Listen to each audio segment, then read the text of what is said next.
Arpan Chandel and welcome back to our YouTube channel that is Chandel Study Material। जैसे कि आपको पता है हमने क्लास 10 की अगर लेक्चर सीरीज की बात करें तो हमने क्लास 10 में फर्स्ट चैप्टर को स्टार्ट किया था that is live process.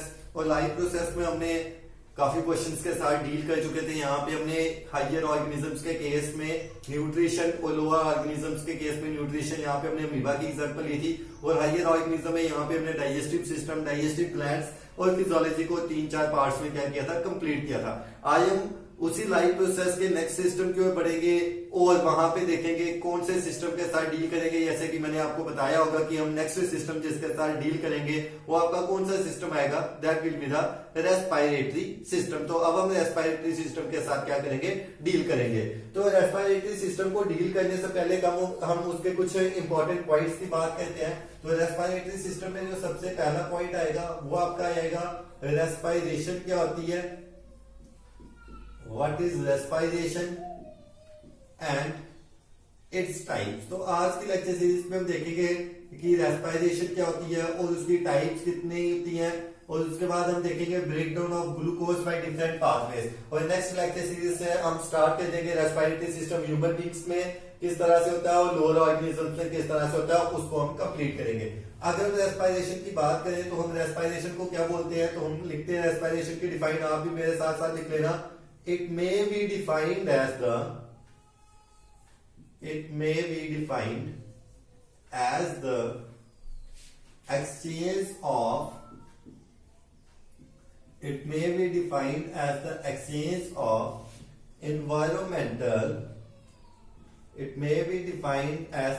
exchange of environmental oxygen with carbon dioxide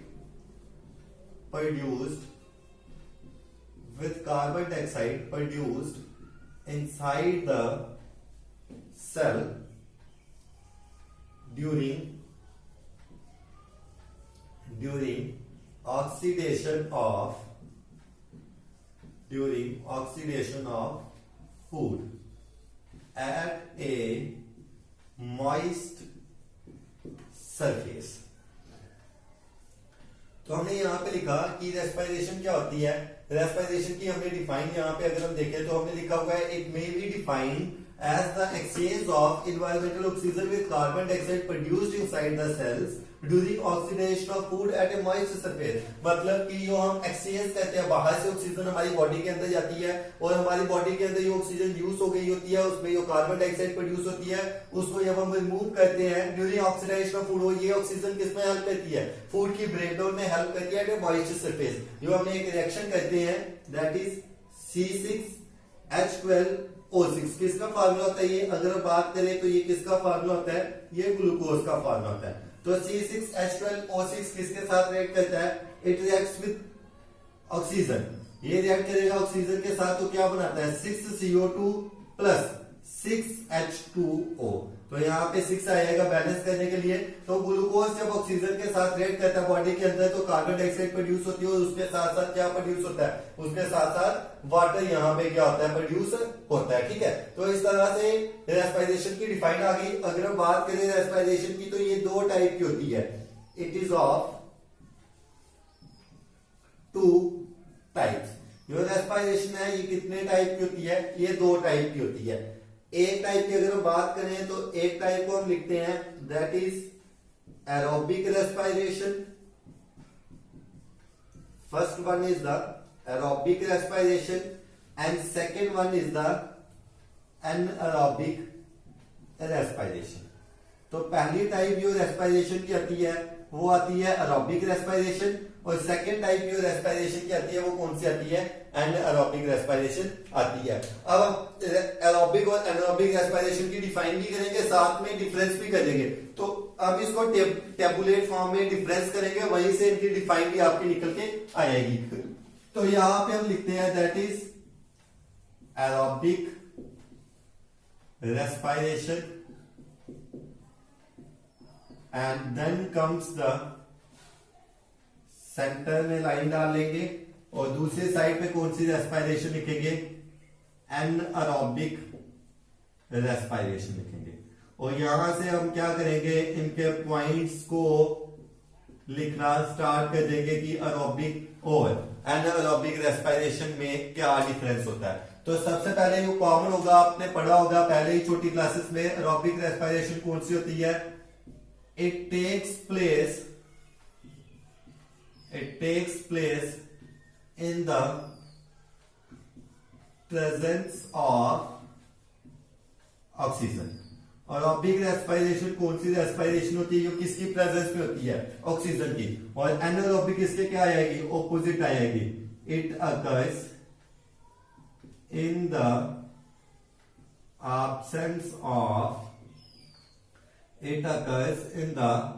absence of oxygen. तो aerobic respiration presence of oxygen में अगर हो रही है, एनारोबिक किसमें हो रही है? एब्सेंस में। सेकंड पॉइंट आएगा, it involves complete breakdown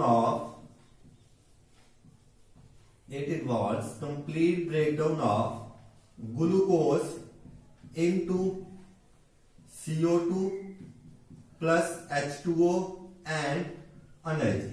यहां पे जो ग्लूकोज होता है उसकी कंप्लीट ब्रेकडाउन होती है, कंप्लीट ऑक्सीडेशन होती है। एंड एनारोबिक में क्या होती है? It involves incomplete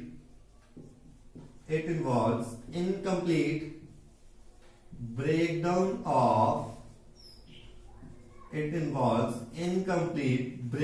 of glucose. तो एक साइड में हम देख रहे हैं कि प्रेजेंस ऑफ ऑक्सीजन में, एब्सेंस ऑफ ऑक्सीजन में, कंप्लीट ब्रेकडाउन ऑफ ग्लूकोज में, इनकम्प्लीट ब्रेकडाउन ऑफ ग्लूकोज में। थर्ड पॉइंट आएगा, ये जो एरोबिक रेस्पिरेशन होती है ये कहां पे होती है? It occurs in mitochondria. जो एरोबिक रेस्पिरेशन होती है कहां पे होती है? It occurs in mitochondria and cytoplasm. तो ये दो जगह पे रेस्पिरेशन होती है, एक माइटोकॉन्ड्रिया में होती है और दूसरी कहां पे होती है? साइटोप्लाज्म में। और यहां पे बात करें एनारोबिक में, तो ये सिर्फ कहां पे होगी? It occurs in cytoplasm. ये सिर्फ साइटोप्लाज्म में होती है, ठीक है। फोर्थ पॉइंट की बात करें, एनर्जी जो एरोबिक रेस्पिरेशन में लिबरेट होती है वो वेरी हाई होती है। Energy liberated is very high. और एनारोबिक में क्या होगा? Energy liberated is very less. यहां पे जो एनर्जी रिलीज होती है वो बड़ी ज्यादा कम होती है। उसके बाद नेक्स्ट पॉइंट की बात करें तो ये जो एरोबिक रेस्पिरेशन होती है, it is the most common method of respiration. It is the most common method of respiration. ये सबसे कॉमन मेथड है किसका? रेस्पिरेशन का। और दूसरी साइड पे आएगा, it is the rare method of respiration. तो यहां पे हम देख रहे हैं कि जैसे कि हमने पहले किया, रेस्पिरेशन क्या होती है? एक्सचेंज ऑफ एनवायरमेंटल ऑक्सीजन की कार्बन डाइऑक्साइड के साथ इनसाइड द सेल। जब ऑक्सीडेशन होती है, फूड की ब्रेकडाउन होती है, तो हमने रिएक्शन की यहाँ पे ग्लूकोज को ऑक्सीजन की प्रेजेंस में थोड़ा याद है, तो क्या चीजें बन के आ रही है? Carbon dioxide plus water. तो दो टाइप की रेस्पिरेशन होती है, एक एरोबिक रेस्पिरेशन है, एक anaerobic respiration. Aerobic respiration presence of oxygen में होगी, anaerobic respiration absence of oxygen में होगी। एरोबिक में कंप्लीट ब्रेकडाउन ऑफ ग्लूकोज होगा, एनारोबिक में इनकम्प्लीट ब्रेकडाउन ऑफ ग्लूकोज होगा। एरोबिक माइटोकॉन्ड्रिया साइटोप्लाज्म में होगा, एनारोबिक सिर्फ साइटोप्लाज्म में होगा।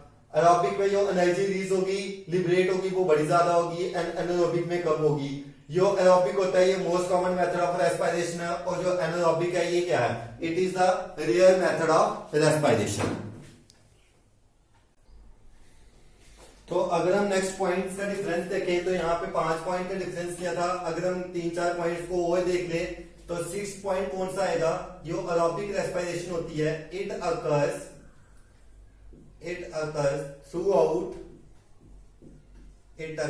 throughout the life of an organism। ये ऑर्गेनिज्म की पूरी लाइफ के लिए अकर करती है।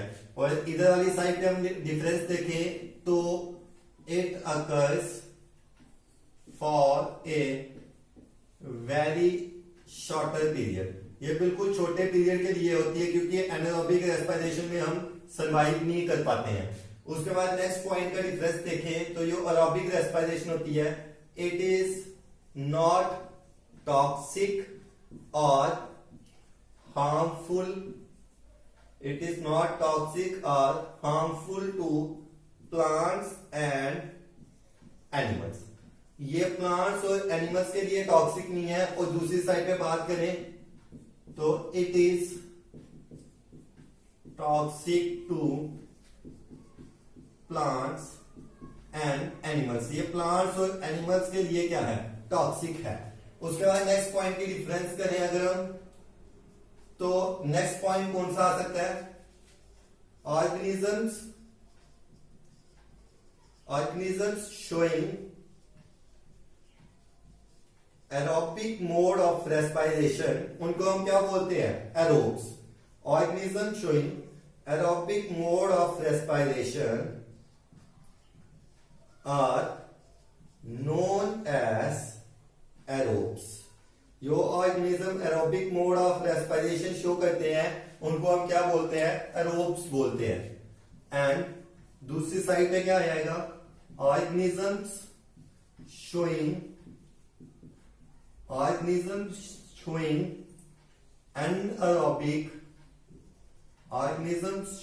anaerobic mode of respiration, उनको हम क्या बोलेंगे, आर नोन एज anaerobes, उनको हम बोलते हैं anaerobes बोलते हैं।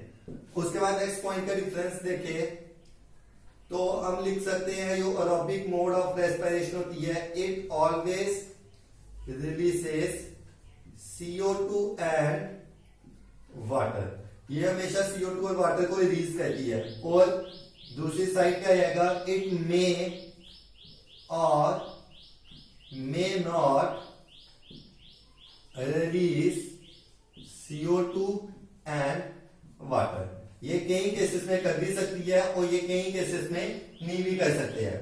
उसके बाद नेक्स्ट पॉइंट देखें तो इट इन्वॉल्व्स 5 स्टेप्स। जो एरोबिक रेस्पिरेशन होती है 5 स्टेप्स में होगी। सबसे पहली जो होती है उसको हम कौन सी बोलते हैं, ग्लाइकोलिसिस, फिर आपका आएगा TCA साइकिल, फिर आएगा इलेक्ट्रॉन ट्रांसपोर्ट पाथवे साइकिल, फिर आपका आएगा oxidative photophosphorylation,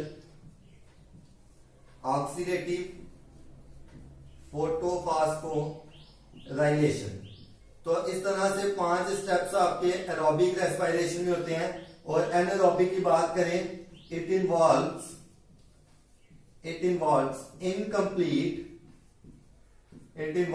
incomplete breakdown of glucose या दैट इज पाइरुवेट। इसमें क्या होती है, इनकम्प्लीट ब्रेकडाउन होती है पाइरुवेट की और सिर्फ एक ही साइकिल होता है जिसको हम कौन सा साइकिल बोलते हैं, ग्लाइकोलिसिस साइकिल। इधर हम बात करें तो एग्जांपल कौन सी आएगी एरोबिक रेस्पिरेशन में, एग्जांपल आपकी आएगी प्लांट्स एंड एनिमल्स। और एनारोबिक में आपकी एग्जांपल आएगी दैट इज ईस्ट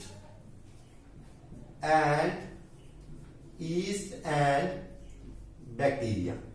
तो ये आपका एक क्वेश्चन कंप्लीट हो गया कि एरोबिक और एनारोबिक हमने किया, रेस्पिरेशन और उसकी टाइप्स को कंप्लीट कर दिया। रेस्पिरेशन कौन सा होता है, exchange of environmental oxygen carbon dioxide के साथ। और एरोबिक और एनारोबिक के 10 पॉइंट्स हमने कर लिए हैं, प्लस एक हमने उनकी एग्जांपल कर दिया है। इसी तरह अगर आपको कोई इनमें से इससे ज्यादा पॉइंट कहीं पे मिलता है तो आप उसको भी एडअप यहाँ पे कर सकते हैं। अब हम नेक्स्ट टॉपिक जो यहाँ पे करेंगे वो हमारा टॉपिक कौन सा आएगा, वो हमारा टॉपिक आएगा आपका कि breakdown of glucose by different pathways. हम देखेंगे कि जो ग्लूकोज है उसको अलग अलग तरीकों से किस तरह से ब्रेक डाउन किया जाता है।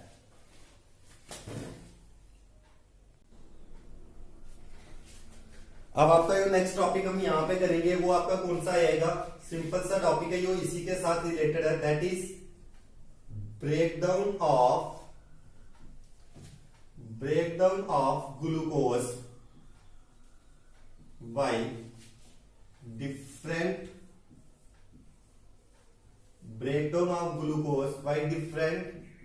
pathways। ग्लूकोज की ब्रेकडाउन करनी है अलग अलग रास्ते से कि हम ग्लूकोज को किस तरह से ब्रेकडाउन कर सकते हैं। तो अगर हम ग्लूकोज की ब्रेकडाउन की बात करें तो सबसे पहले आपका क्या आएगा, ग्लूकोज। और ग्लूकोज कितना आता है, glucose is a 6 carbon compound. और याद रखना ग्लूकोज को अगर हम दूसरा नाम दें तो ग्लूकोज को क्या बोला जाता है, glucose is also known as hexose. Glucose को हेक्सोज भी बोलते हैं क्योंकि इसमें 6 कार्बन होते हैं। तो ग्लूकोज सबसे पहले किसमें ब्रेकडाउन होता है, ग्लूकोज सबसे पहले ब्रेकडाउन होता है पाइरूवेट में। किसमें ब्रेकडाउन होगा, पाइरूवेट में। और ये स्टेप कहां पे होता है, this step takes place in the cytoplasm. याद करो हमने अभी डिफरेंस किया कि साइटोप्लाज्म और माइटोकॉन्ड्रिया में एरोबिक होता है और एनारोबिक कहां पे होता है, एनारोबिक साइटोप्लाज्म में ही होगा। अब ये जो पाइरूवेट होता है, pyruvate is a 3 carbon compound. Pyruvate कितने कार्बन होता है, 3 कार्बन कंपाउंड होता है। अब ये जो पाइरूवेट है, ये पाइरूवेट 3 तरीकों से टूटता है, 3 रास्तों से ये पाइरूवेट टूटेगा। जो 3 रास्ते होते हैं इसके ब्रेकडाउन के, वो कौन कौन से होते हैं, एक होता है प्रेजेंस ऑफ ऑक्सीजन में। ऑक्सीजन की प्रेजेंस में ये ब्रेकडाउन होगा। और ऑक्सीजन की प्रेजेंस में ब्रेकडाउन कहां पे होगा, हमने किया था माइटोकॉन्ड्रिया में, क्योंकि वो डिफरेंस किया था aerobic respiration the presence of oxygen होता है। दूसरा आएगा lack of oxygen. Second step में ये टूटेगा, लैक ऑफ ऑक्सीजन कहां पे होती है, मसल सेल्स में होती है। आपने देखा होगा कई बार जो क्रिकेटर होते हैं वो मैदान में भाग रहे होते हैं, क्रैम्प्स वगैरह आ जाते हैं। और तीसरा आपका आएगा पाइरूवेट की ब्रेकडाउन, एब्सेंस ऑफ ऑक्सीजन, जो किसमें होती है, हमने अभी एग्जांपल ली थी ईस्ट। तो अगर तो पाइरूवेट एब्सेंस ऑफ ऑक्सीजन में ब्रेकडाउन होता है तो ये किसमें ब्रेकडाउन हो जाएगा, दैट इज इथेनॉल। इथेनॉल का फॉर्मूला क्या होता है, C2H5OH में ब्रेकडाउन हो जाएगा प्लस CO2 प्लस एनर्जी। अगर ये ब्रेकडाउन होगा लैक ऑफ ऑक्सीजन में तो ये फॉर्मेशन करेगा किसकी, लैक्टिक एसिड प्लस एनर्जी। और यहाँ पे एब्सेंस और लैक है, इसका मतलब है ये दोनों कौन सी शो कर रहे हैं, एनारोबिक को ये साइटोप्लाज्म में हो रही है। और प्रेजेंस ऑफ ऑक्सीजन में ये क्या बनाएगा, carbon dioxide plus water plus energy. तो ये आपका क्या आ गया, ये ब्रेकडाउन होती है ग्लूकोज की डिफरेंट पाथवेज में। मैं आपको एक तरीके से और बता देता हूं किस तरह से होती है आपकी। जैसे अगर मैं यहां पे लिखूं एरोबिक रेस्पिरेशन और दूसरी साइड पे मैं क्या लिखूं, एनारोबिक रेस्पिरेशन लिख देता हूं। ठीक है, एक साइड पे मैंने लिखा एरोबिक रेस्पिरेशन और दूसरी साइड पे मैंने लिख दिया एनारोबिक रेस्पिरेशन। अब एरोबिक रेस्पिरेशन में सबसे पहले क्या होता है, ग्लूकोज। ग्लूकोज किसमें टूटेगा, पाइरूवेट में टूटेगा। और ये स्टेप कहां पे हो रहा है, ये स्टेप हो रहा है हमारा साइटोप्लाज्म में। अब ये जो पाइरूवेट है, ये पाइरूवेट कहां पे टूटेगा, अगर तो ये माइटोकॉन्ड्रिया की प्रेजेंस में टूट रहा है तो ये क्या रिलीज करेगा, ये रिलीज करेगा carbon dioxide plus water plus energy. और यो एनर्जी ये रिलीज करेगा, उसके पास कितने मॉलिक्यूल्स होते हैं, that contain 36 ATP molecule. Basically होते इसके पास कितने हैं, बेसिकली होते इसके पास 38 है। पर इस प्रोसेस में 2 ATP जो मॉलिक्यूल्स होते हैं, 2 ATP molecules are used up.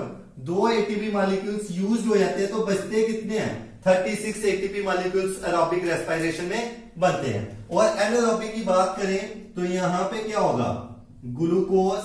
Glucose की ब्रेकडाउन किसमें होगी, पाइरूवेट में। कहां पे होगा ये स्टेप, साइटोप्लाज्म में। और पाइरूवेट आगे किसमें टूटेगा, in the absence of oxygen. तो क्या बनाएगा, ये बनाएगा ethanol plus carbon dioxide plus energy, मतलब इनकम्प्लीट ब्रेकडाउन हो रही है। और माइटोकॉन्ड्रिया में क्या था, that is presence of oxygen. ठीक है, तो यहां पे आज की लेक्चर सीरीज हम खत्म करते हैं। आप इस वीडियो को अच्छे से पढ़ना, अगर ये वीडियो समझ लगेगी तभी आपको आगे का जो मेन टॉपिक स्टार्ट होगा respiratory system in higher organisms. यहाँ पे हम अपने रेस्पिरेटरी सिस्टम के बारे में पढ़ेंगे, उस चीज को आप अच्छे से इजीली से अंडरस्टैंड कर पाओगे। तो अगर ये आपको लेक्चर सीरीज अच्छी लग रही है तो इसको लाइक शेयर और सब्सक्राइब करें और कमेंट बॉक्स में बताएं। अगर आपको किसी तरह के भी नोट्स चाहिए होंगे तो डिस्क्रिप्शन में लिंक हमें बताएं, तो हम आपको उसी तरह से नोट्स प्रोवाइड करेंगे। Thanks and have a nice day.